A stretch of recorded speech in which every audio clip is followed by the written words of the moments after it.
নমস্কার সবাইকে, কবিতার রান্নাঘরে আজকে আমি আপনাদের করে দেখাচ্ছি আমরা টক আচার। খুব সহজেই অল্প উপকরণ দিয়ে আপনারা এই আচারটা বাড়িতে তৈরি করে নিতে পারবেন। চলুন তাহলে দেখে নিন পদ্ধতিটি।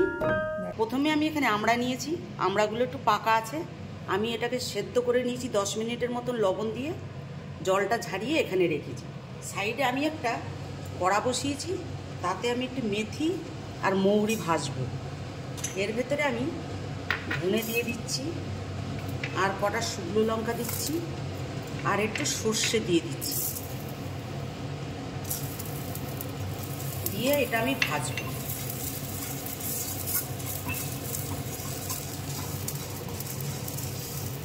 এটা আমার 2 মিনিটের মতন ভাজা হবে।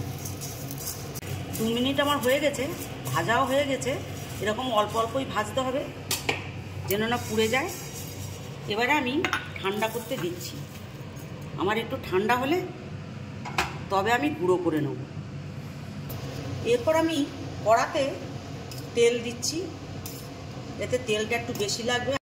এখানে আমি 6 চামচের মতন তেল দিচ্ছি। দিয়ে যে আমড়াগুলো সেদ্ধ করে রেখেছিলাম এইগুলো দিয়ে দিচ্ছি।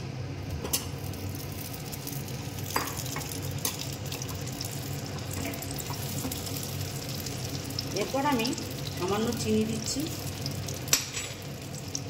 লবণের পরিমাণটা একটু বেশি দেবো, কেন এটা টক হবে তো ওই জন্য। আমি এখানে একটু হলুদ গুঁড়ো দিয়ে দিচ্ছি, আর সামান্য লঙ্কার গুঁড়ো দিয়ে দিচ্ছি। দিয়ে এটাকে আমি হালকা করে একটু ভেজে নেব। এটা আমার 1 মিনিটের মতন ভাজা হবে।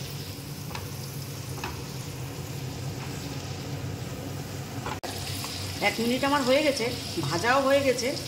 তেলটা দেখুন কি সুন্দর কালার হয়েছে। এরপরে যে ভাজা মশলাটা ছিল সেটা দিয়ে দিচ্ছি,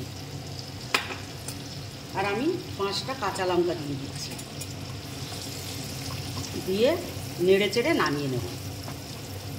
এই আচারটা আপনারা 1 বছরের বেশি রাখতে পারবেন। মাঝে মাঝে রোদে দেবেন, নষ্ট হবে না। এই আচারটা সদ্য সদ্য খেলে আপনাদের ভালো লাগবে না। এই আচারটা কদিন রেখে খেলে তবেই খুব টেস্ট হবে এবং খুব ভালো লাগবে খেতে। এবারে এটা আমি নামিয়ে দিচ্ছি।